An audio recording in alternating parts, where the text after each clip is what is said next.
Matanong ko lang, Nay, ano po ang dahilan bakit napunta kayo sa bahay ni Daddy Frankie? Para humingi po ng tulong kasi yung anak ko may sakit po siya. Okay, ano ba problema? Anong sakit ng anak mo? May cyst po siya sa ubal. May? May cyst po siya sa ubal. Oh.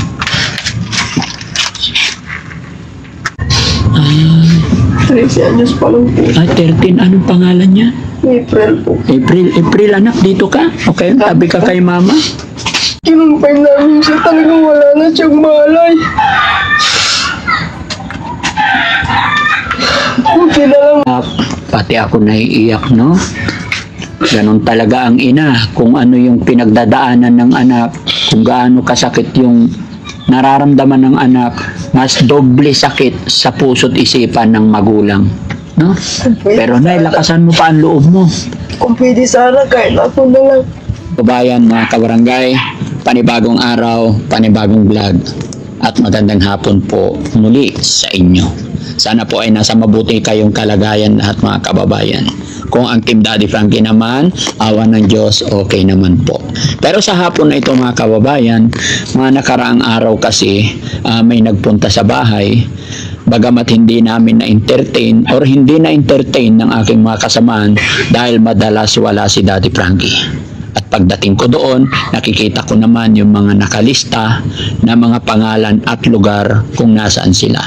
Napag-alaman din namin ang iba't ibang klase or iba't ibang kwento or iba-ibang problema.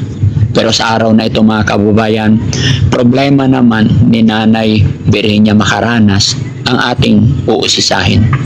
At kung ano ang pwede nating maitulong. Mga kababayan, samahan niyo po ako. Ay, Nay, magandang hapon po. Yan. Nay, kayo po ba nagpunta doon sa bahay na karang araw? Opo, kasi matagal ko na pong gusto pumunta po doon sa inyo pero hindi ko po alam ang bahay ninyo. Ano lang po ako sa hipag ko po. Nakisakay lang po ako. Sakay lang po ako. Okay. Bago tayo magtuloy-tuloy, Nay Virginia Macaranas, tama? Opo. Ilang taon na po kayo? 47 po. 47. Okay. Asawa niyo po, nasaan? Nandun po kasi katatapos lang niyang nag-spray ng palay nila doon sa kapitbahay po. May tanim din kayong palay? Wala kaming sariling sakahan po. Matanong ko lang na ilan po ang anak mo? 7 po. Ay, 7. Okay. Ilan taon na yung panganay? 20. 20. Ay, yung bunso? 9. Pag na 9 po itong si 9. Opo. Okay. Matanong ko lang, Nay, ano po ang dahilan bakit napunta kayo sa bahay ni Daddy Frankie? Para humingi po ng tulong kasi yung anak ko may sakit po siya. Okay. Ano ba problema? Anong sakit ng anak mo? May cyst po siya sa ubal. May? May cyst po siya sa ubal. Oh.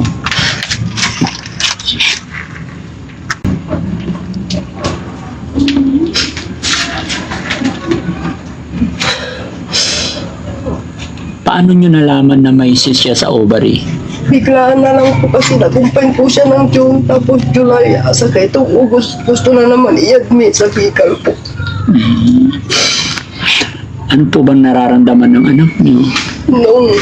Noong tinagbo namin siya, wala na po siyang malay. Wala ko kung ano nangyayari sa anak niya.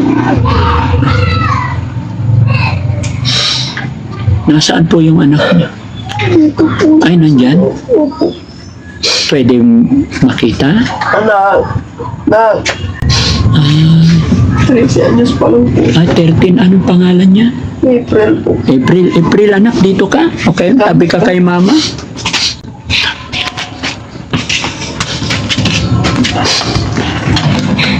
Kamusta ka, April? Okay ka naman. Anong nararamdaman mo ngayon? Medyo nahihilo ka. Sabi mo na gustong i-confine. Noong August pero Sino nagsabing yung i-confine? doktor niya, si Dr. Abugar po. Okay. Kasi mababa na naman po yung dugo niya. Asa ka, weekly po kami sa ospital kasi follow check up niya palagi kasi binabantayan po yung hemoglobin niya. Pag bumaba kasi ng 80, sasalinan na naman po siya ng dugo. Kaya weekly po kami sa ospital. kayo sa ospital.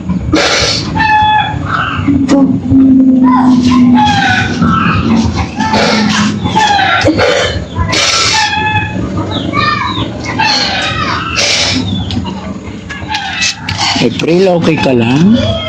Ang ganda pa naman ni April. Nag-aaral ka, April? May kakambal po siya. Ay, may kakambal din siya. Malit ba yung kakambal mo? Nasaan? Nandun siguro sa Si- kapatid mo po. Sa lola niya siguro. Umiiyak si April.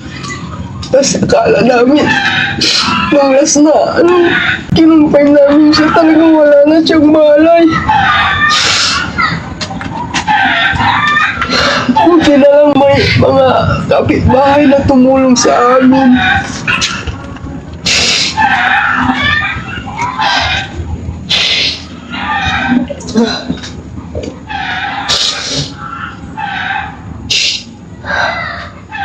So, kailan ang balik mo sa ospital, Nay?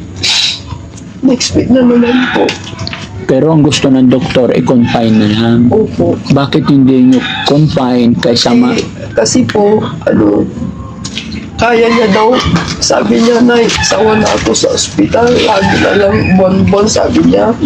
Tapos, sa ospital talaga. Siyempre, ang pera lang namin yung lang pagkain. Yung nirarasyon nila, bumibili na lang po kami ng kakainin niya. At siyempre, yung asawa ko pa extra lang naman po eh. Wala naman po siyang stealing trabaho. Ako na yan, nakikilabada. Katulad ngayon, pumunta ako para kunin ko yung pakikilabahan ko bukas para may pambili siya ng vitamins niya. Sa pambaho ng mga anak ko.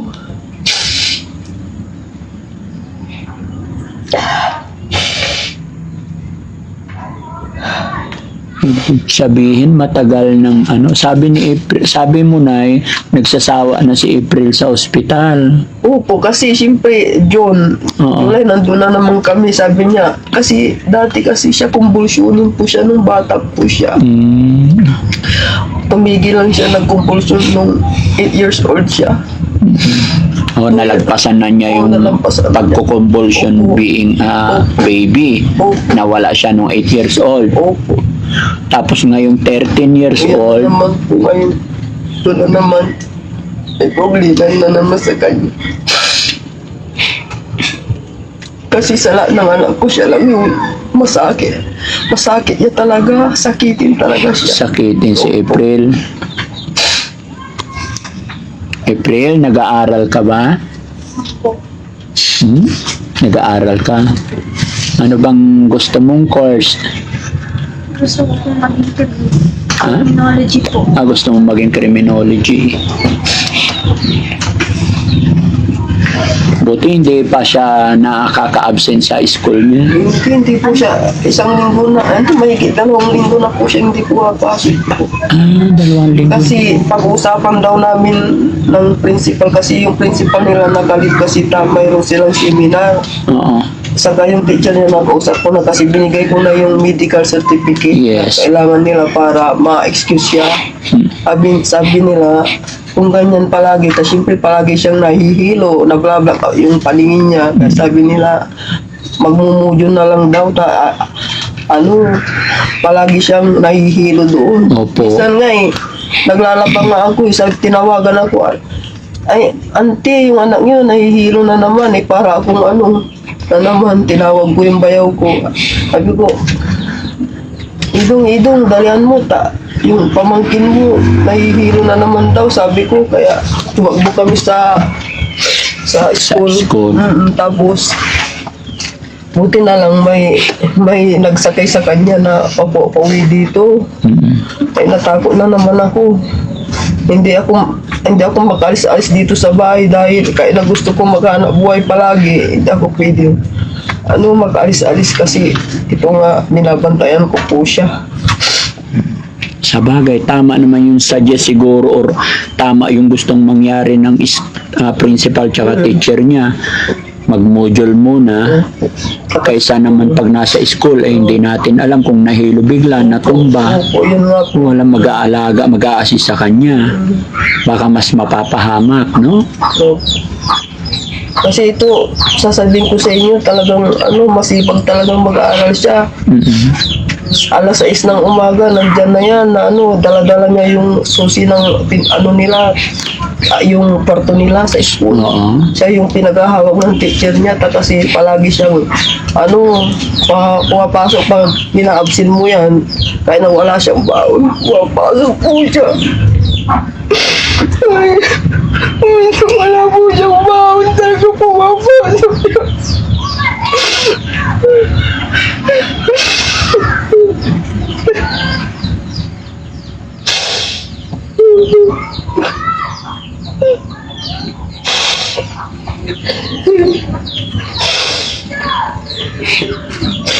Kahit na kung minsan ang usal namin kapiya sa katinam, yung kanin na lang isa, nila yung kanin sa kapi.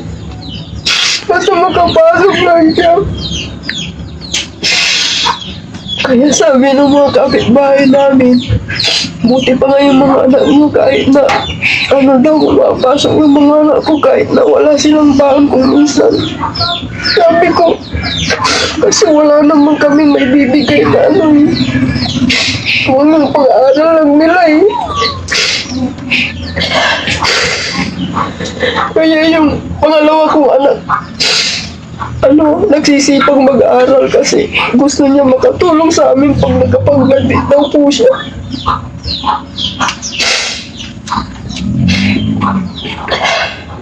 Okay. Ano yung sakit ni April na yun? May cyst po siya sa ovary. Sinabi na yun ng doktor. Nandyan po yung niya, lumalaki po eh. Isang buwan pa lang, nagkaagad, mahigit dalawang sentimeter. Anong sabi ng doktor? Anong dapat gawin para May maintenance po siya na gamot. so na Nagpa-second opinion kami sa Region 1, tapos ipinasa kami sa Villapro para makabili po ng gamot niya. Opo. Kasi kahit nalibutin namin dito, wala po kaming mabiling gamot niya. Mm-mm. So nakakuha kayo sa Villaflor. Oo. Mahal dun na sa Villaflor. Mahal talaga, doktor pa lang yun. 1,000 na yung doktor's fee niya. Nagabihan pa kami, tapos bagyo pa noon. Inintay pa namin yung doktor para makabili lang kami ng gamot niya. Alas 9 ng gabi, doon pa kami sa Villaflor. Pero nakabilib si April, no? Hindi halata sa kanya.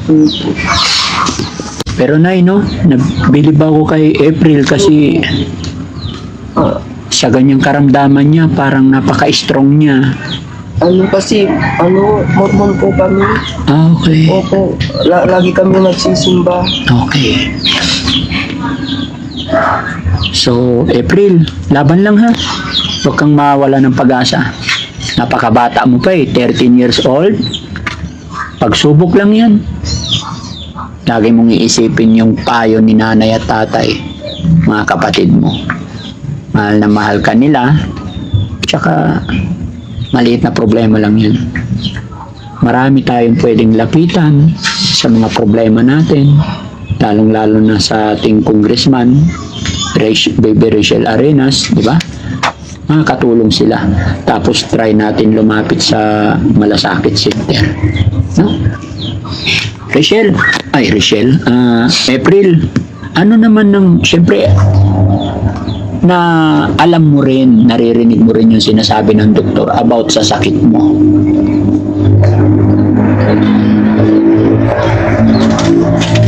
Na-confine po ako. Nahirapan po ako kasi mahirap po nilang kunin yung ugat ko po. Tapos po sabi ko po, hindi ko na po kaya, sabi ko. Tapos po, July po ulit. Sabi ko po, pagalingin po ako. Kasi po, hindi ko na po kaya yung sakit ko. Hindi na po ako nakakapasok. Tapos po, lagi po ako nagme-message kay ma'am pag di po ako nakakapasok kasi Hindi ko po kayang pumasok talaga kasi po minsan nahimatay po ako. Nahihilo ka. Opo. Tapos po ayoko po mahirapan sila mamamot sa mama ko.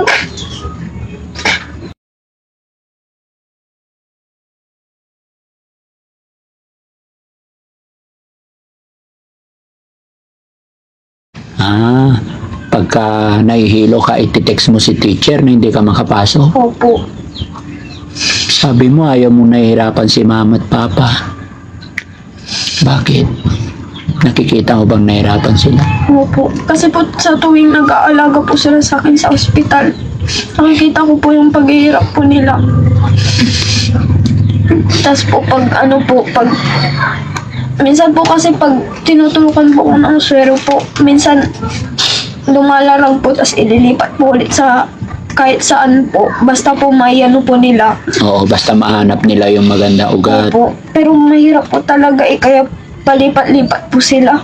Mm. Pati po yung pananakit po ng tagiliran ko, hindi ko na po kaya iniiyak ko na lang po sa ospital.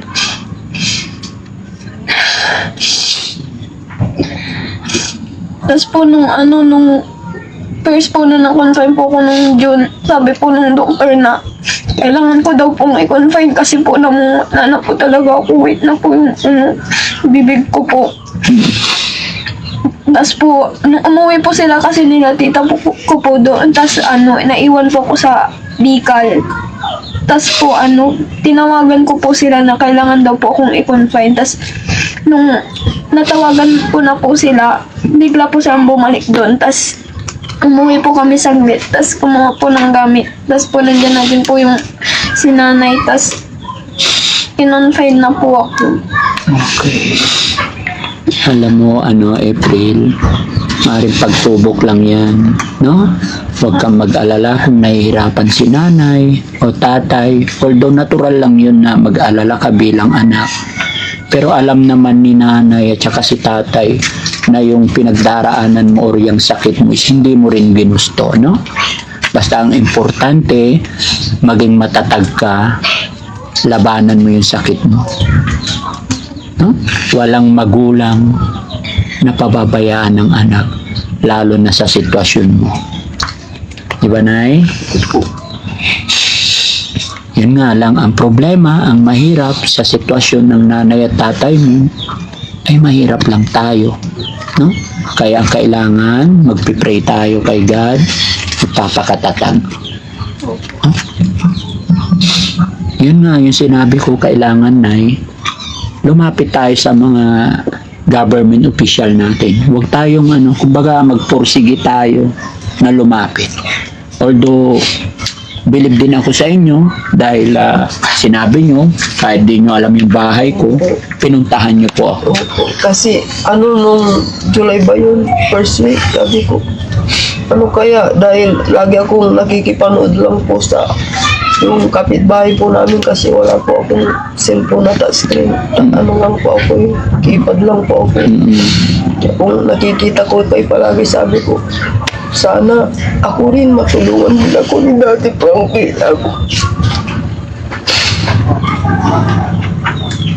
Ang nakakaalam ng bahay niyo kasi yung yung doon sa kapitbahay po namin, nakirides lang po ako. Kaya mo, Nay, may awa ang Diyos, no? Ang kaawa, mga kababayan, mga kabarangay. Napakabata pa ni April, sa edad niyang 13. Medyo hindi basta-basta yung kanyang sakit or yung sakit na dumapo sa kanya. Napanghinayang dahil napakasipag. Ayon kay nanay, masipag mag-aral, mataas ang kanyang marka, mataas ang kanyang grado. Pero gaya ng aking sinabi, mga kababayan, ano't ano man po ang nangyayari or dumarating sa atin ay sadyang pagsubok lamang ni God, no? April, naka-video tayo, i-upload namin ito sa YouTube tsaka Facebook. Maraming nakakapanood sa ating mga kababayan. Baka may gusto kang sabihin o ipanawagan, maraming mababait na kababayan. Magandang araw po sa inyo kababayan. Ako nga po pala si April, 13 years old. Sana, Patingin ba? Camera.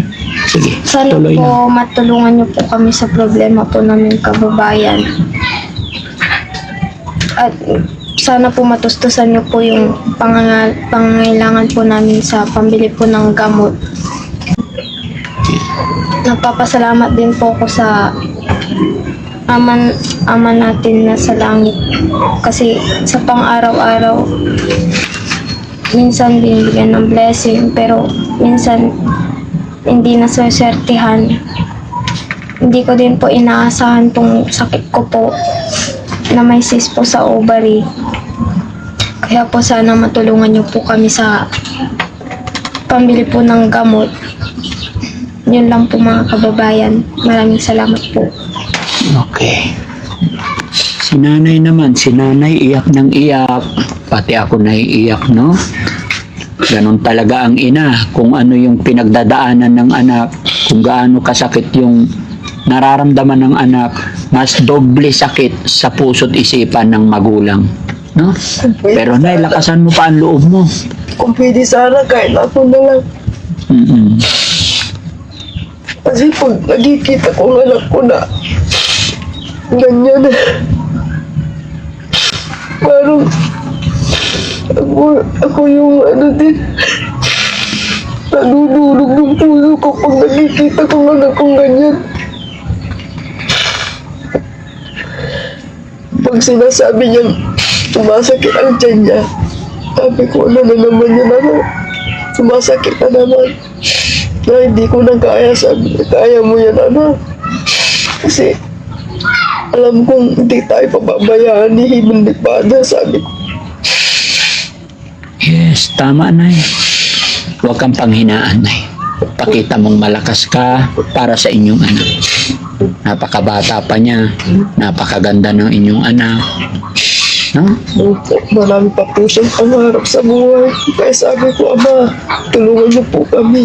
Tama. Yan. Basta laban lang, no? Sige. May dala ba tayong bigas dyan? Bigay tayo bigas para makabawas Pahingin bigas, guys. Makabawas sa expenses nila. Kagaya ngayon na mag-dinner na. Ano po yung ulam yung hapunan? Kulay po. Kulay, okay. Importante, Pero si April, yung pakiramdam mo, pagkain mo, okay pa naman. Hindi naapektuhan. Magana pa naman. Oo, habang nilalabanan mo yung sakit mo, siya naman ang samantalahin mo kumain ng gulay. Palakasin mo yung resistensya mo. Huwag kang magpuyat. Huwag magbabad sa cellphone.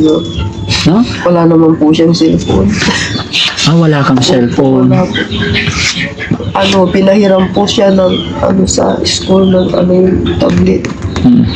Dalawa silang naghihiraman ng ate niya po. Okay. Mulat sa pool, hindi ka nagkaroon ng cellphone? Wala po, yung pangalan ko lang. Hindi ka nabilhan ng mga kapatid mo? Wala, kasi nag-aaral pa po sila. Nag-aaral pa. Opo, tumigil nga po yung panganay ko. Second year college na dapat siya ngayon na criminology. Tumigil po siya dahil. Tuloy. Thank you, Kuya Tax. Kaya po. Tayo dyan. Po. Thank you, Boss Tax. Yes. So, Nay, sana makatulong po sa inyo. Pero sabi mo, Nay, kailangan daw i-confine yung anak mo. Medyo dumidilim na. May ilaw ba tayo, Nay? Nakikiano lang po kami sa kabila sa biyanan ko po kasi wala kami sarili. Nakikiswitch din lang kayo sa kabila. Opo. Pero sana, Nay, ma-confine mo bago mahuli ang lahat. No? Kasi po, galing po kami ng Wibis. Sabi ng doktor, yung hemoglobin niya tumaas ng 10, kaya sabi nila good news. Tumaas na naman ng 10, naging 90. Kaya sabi nila sana magtuloy-tuloy daw kasi yung dugo niya kasi 80-60. Ang baba. Opo, yun lang ang pinapaano namin. Tapos yung hemoglobin niya, kasi pag natatalo kasi yung red Opo. oo, kaya dapat hindi daw bumaba ng 80 yung red niya. Kailangan tumaas yon. Oo, kasi pag bumaba ng 80, sasalina na naman siya ng dugo. Kaya nga, doble, So, anong pinakamaganda na kumain ng mga gulay? Opo, gulay po talaga. So, yun ang gawin Dahon mo. ng malunggay po sa kasaluyo. Yun. Yun lang naman palagi ang ulam namin kung minsan eh. Oo. Madalang lang po kami mag-ulam ng isda kung mayroon lang, kung extra. Oo, isda gulay lagi, ano? Opo. Sige, Nay, no? Itong bigas, sana makatulong, no? Tsaka, Salamat po, Daddy Frankie.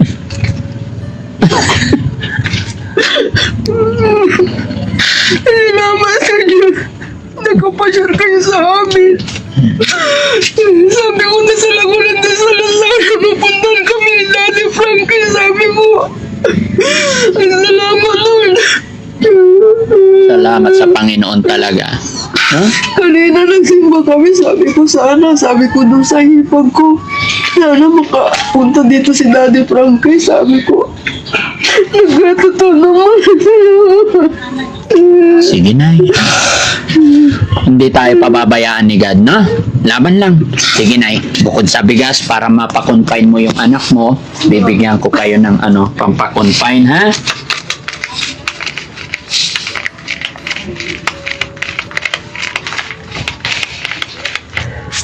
Sana, Nay, may pa-confine mo na yung anak mo, no?